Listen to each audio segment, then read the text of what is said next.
The General Industrial Workers Union of South Africa has praised the country's government for its application to the International Court of Justice. South Africa has filed an application, or the court, anchored in alleged violations by Israel of its obligations under the Genocide Convention in relation to Palestinians in the Gaza Strip. The union, however, is calling for more pressure to be applied on Israel in order to put an end to the war and usher in a permanent ceasefire. To discuss this, I'm now joined by Julie Eccles, who is speaking on behalf of the Workers' Socialist Party and Giwusa. Julie, appreciate your time. Can you provide more insights into why this Workers' and Socialist Party and Giwusa welcomes South Africa's application to the International Court of Justice? Good evening, Hugo. Thank you so much for having me. Before we start, the Workers' and Socialist Party is a revolutionary international Marxist party in South Africa and forms part of an international in over 35 countries across the world. Our view is that a revolution is necessary worldwide in order to bring about social justice, and it is in that framework that we're looking at the genocide in Gaza. Now, in response, sorry, Judy, in response, Israel has said that the issue around genocide is absolute rubbish. So let's start off with a definition of genocide for purposes of this application that the South African government has made to the ICC, and obviously you are in agreement with this. Absolutely. The definition that's put forward, basically what's taking place, what Israel is doing to people in Gaza fits every criterion of genocide as it is defined under international law. So the application that South Africa has put forward as a country very, very clearly articulates exactly how all the criteria are being met for this to be considered a genocide, and they're very stringent. They're very strict and stringent criteria, and it's kind of astonishing and remarkable that we were witnessing a Holocaust of this proportions taking place, unfolding in front of our eyes and being documented in real time. And that is, the crux of what this application says. This application basically confirms South Africa's position as a country that indeed what is taking place is genocide. And so it is quite surprising that at this point in time, South Africa has not yet recalled its embassy, that South Africa hasn't taken further measures to actually practically make an impact on preventing further genocide that's taking place. Now, there would be what we would like to call measures of last resort, right? So South Africa arguably might be playing its cards in those applications to the International Court of Justice, and withdrawing or closing its embassy might be a measure of last resort.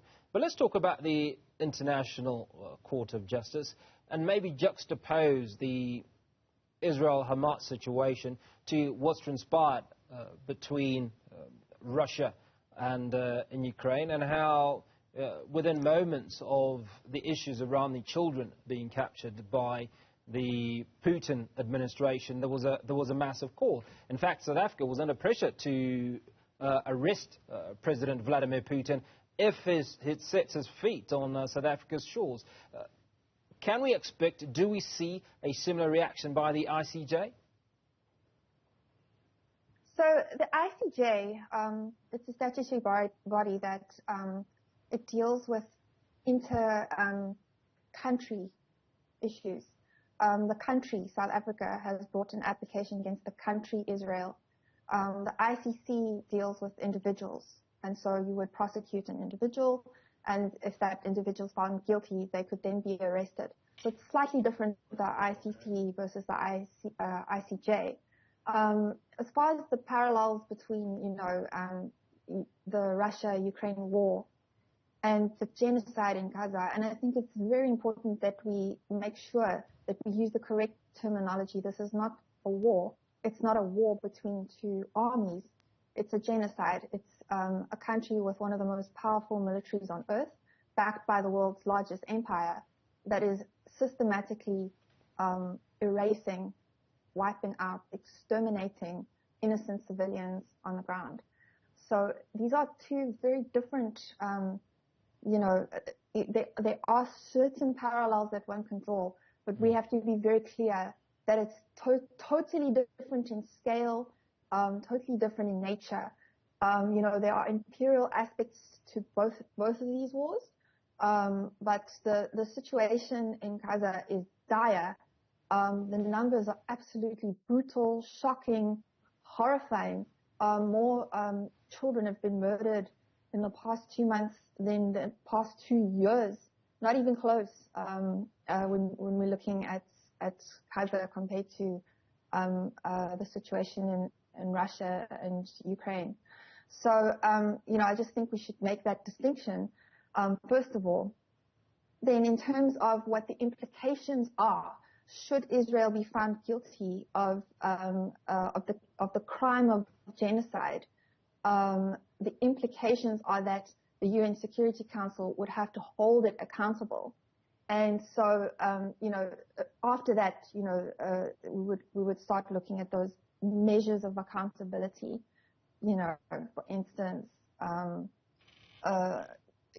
the UN Security Council would then have to implement urgent measures according to the findings of the courts. Now, the Workers' and Socialist Party is calling for additional pressure, including cutting diplomatic ties, prosecuting South African citizens in the Israeli military, imposing trade embargoes and supporting armed resistance. How realistic do you think these measures are, and what impact could they have on Israel's actions? And I suppose an additional part to that question is, how disappointed are you as an organization with the fact that the world itself has not put more pressure on Israel? I mean, you speak of the issues around the genocide, which are there for all to see. It is not a war, as you suggest. It is that very act, a genocide, where these hapless Palestinians and people in the Gaza Strip are continually bombarded by the Israelis.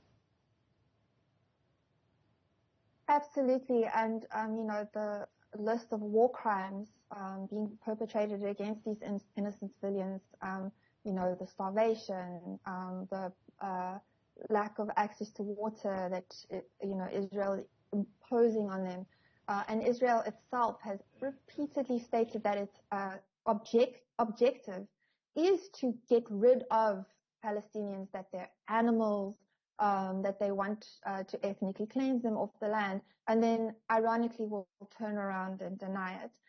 In terms of the pressure, that needs to be put on, for instance, the South African government and governments around the world. I mean, populations around the world are very clear. There are enormous protests, enormous mass mobilizations, for Palestinian liberation. And at the same time, we see that governments are slow to react, are not really taking appropriate measures. But for instance, I mean, what we are calling for as the Workers' and Socialist Party cuts all diplomatic ties with Israel, prosecutes any South African who is serving in the IDF, in the Israeli military, and helping to carry out these war crimes, which is against our constitution. To impose a strict trade embargo and sanctions immediately on Israel. And then obviously we need an urgent and sustainable ceasefire, and we need to show utmost support for the resistance of Palestinians. So, I mean, just to give you an example, South Africa has a relationship with the company Amazon, the largest company in the world.